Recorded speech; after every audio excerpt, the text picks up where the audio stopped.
Vážení přátelé, na programu je pro maturanty teď focení a než se tak stane, já bych rád pozval ještě jednoho milého hosta, kterého jsem si pro tento večer připravil.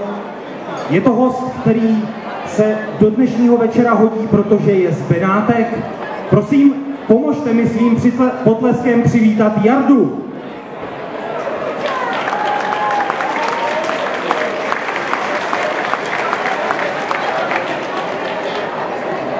Já vám prozradím, že Jarda dorazil přímo ze zápasu, abych mu tady mohl položit pár otázek.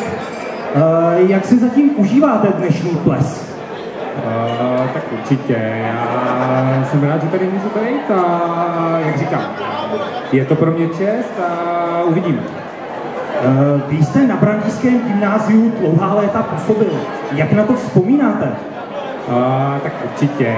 Já na to vzpomínám rád a mám tu spoustu dobrých kamarádů a spoustu méně dobrých kamarádů a některé lidi třeba vůbec neznám, jo? Takže samozřejmě hodně věcí ti to dá, ale víš co, je to škola, je to střední škola, musíš tam chodit každý den, jo? Takže něco ti to i veme, ale je to zkušenost a já doufám, že ji zúročím do budoucna a uvidíme.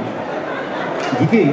Jak vysoké vidíte šance na úspěch při maturitě vy z pohledu absolventa, který většinu letošních maturantů zná?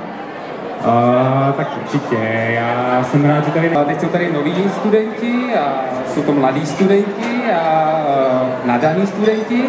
A víš co, do konce sezóny je ještě spousta času na přípravu a já jsem rád, že ty šance jsou vysoký a jak říkám, bude to náročný a já doufám, že to nikdo nepodcení, protože Vojta chce odmaturovat a Tomáš chce odmaturovat a Majda chce taky odmaturovat, jo? Takže já budu vlastně úplně všichni chtěli odmaturovat, takže já budu doufat, že to vyjde a uvidíme, jestli to vyjde.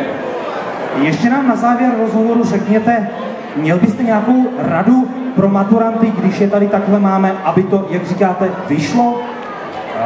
Tak určitě.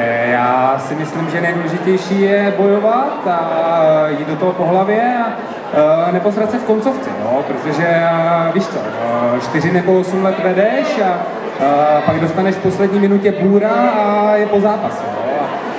Pak musíš zážít do baráže a to je špatný. Jo? Takže, jak říkám, nejdůležitější je bojovat a nevzdat to. Jardo, díky za rozhovor. Určitě.